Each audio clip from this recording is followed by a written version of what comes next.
à tous. Je m'appelle Annabelle Daburon. Pour ma part, j'étais vétérinaire avant de me lancer dans le doctorat.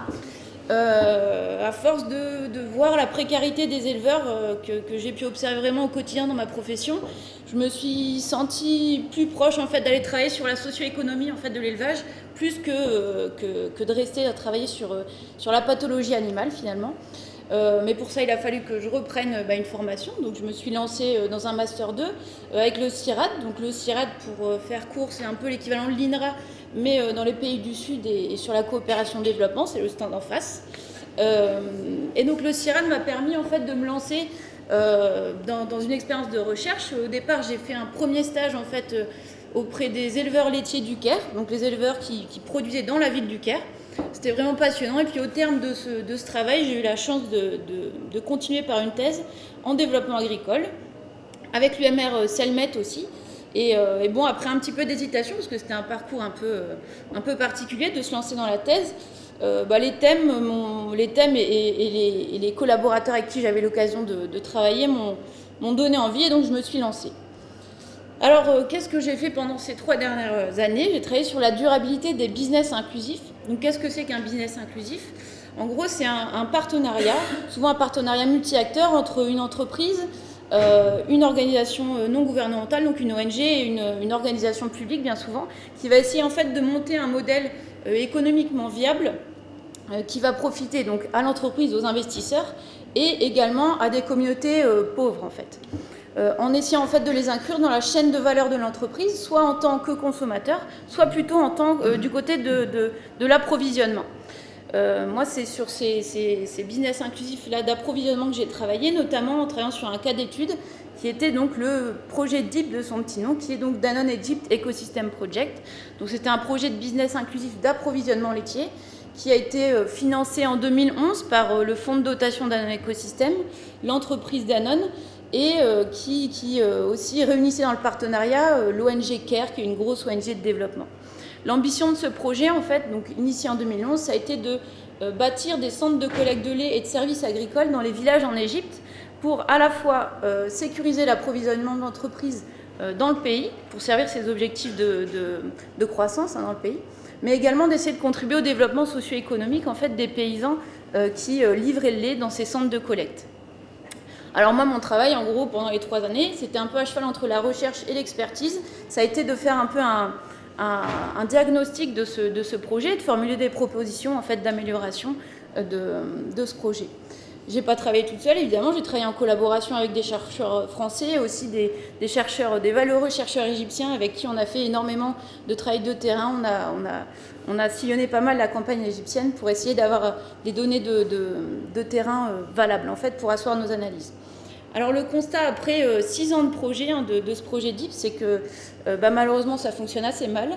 On a des centres de collecte qui ne sont pas autonomes, une très faible durabilité en fait, de ce projet. Donc la grande question était pourquoi est-ce que ça fonctionne mal? Donc 3 réponses, disons, de fond sur les problématiques qu'ont rencontré ce projet.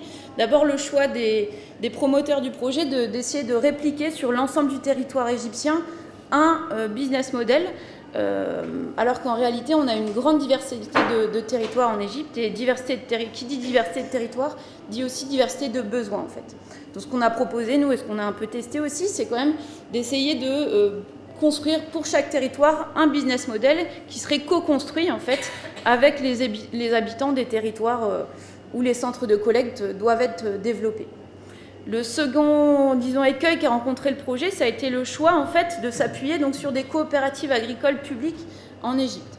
Les coopératives agricoles publiques, le problème dans le cas égyptien, en tout cas, c'est qu'elles sont peu représentatives du territoire du territoire dans lequel elles sont. Ça, principalement d'abord parce qu'elles excluent les paysans sans terre, qui sont la majorité des paysans égyptiens, et également parce qu'elles excluent en fait tout le tissu socio-professionnel en fait, qui va permettre la production laitière dans ces villages, que ce soit les collecteurs de lait, les vétérinaires, mais aussi les détaillants d'aliments bovins par exemple. Donc nous, ce qu'on a proposé, c'est d'essayer de bâtir en fait, des cellules de coordination au sein des villages, où on réunissait en fait, ces différents professionnels pour permettre d'ancrer, en fait, pour permettre de discuter, de penser les modèles de centres de collecte et de services agricoles, et pour favoriser l'ancrage finalement de ces centres de collecte dans les villages et favoriser donc la durabilité. Et un dernier problème majeur, je pense, dans les business inclusifs qui s'est fortement exprimé dans le cadre du projet DIP, ce sont les asymétries de pouvoir qui existent entre les partenaires. Donc comme vous le voyez, on a des partenaires comme Danone, donc, qui est une multinationale avec des petits paysans égyptiens. Donc évidemment, il y a des asymétries énormes, asymétries qui débouchent à terme sur des rapports très coercitifs en fait, entre dans la chaîne de valeur et entre les différents partenaires. Sauf que qui dit coercition dit aussi des rapports donc, de violence et érosion en fait, de liens de confiance qui existent entre ces différents partenaires.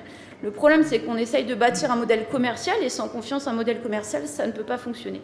Donc, une des conclusions en fait, de cette observation, ça va être d'essayer de promouvoir l'adoption très tôt en fait, dans la vie des projets de stratégies pour limiter ces asymétries de pouvoir et permettre en fait, aux rapports de confiance de se construire, de s'éloigner un petit peu du rapport finalement de compétition qui existe et d'aller vers un apprentissage de la collaboration assez éloigné finalement des habitudes de ces grandes entreprises. Voilà pour les grandes lignes un petit peu de cette thèse. J'ai soutenu en octobre, c'était une chouette expérience cette soutenance, et ça s'est très bien passé. Et donc je devais vous quitter pour le Canada, malheureusement pour un projet de postdoc. Malheureusement en janvier, le projet a avorté, donc je suis en quête d'un emploi, à bon entendeur. Merci à tous, et puis bonne journée au salon du coup.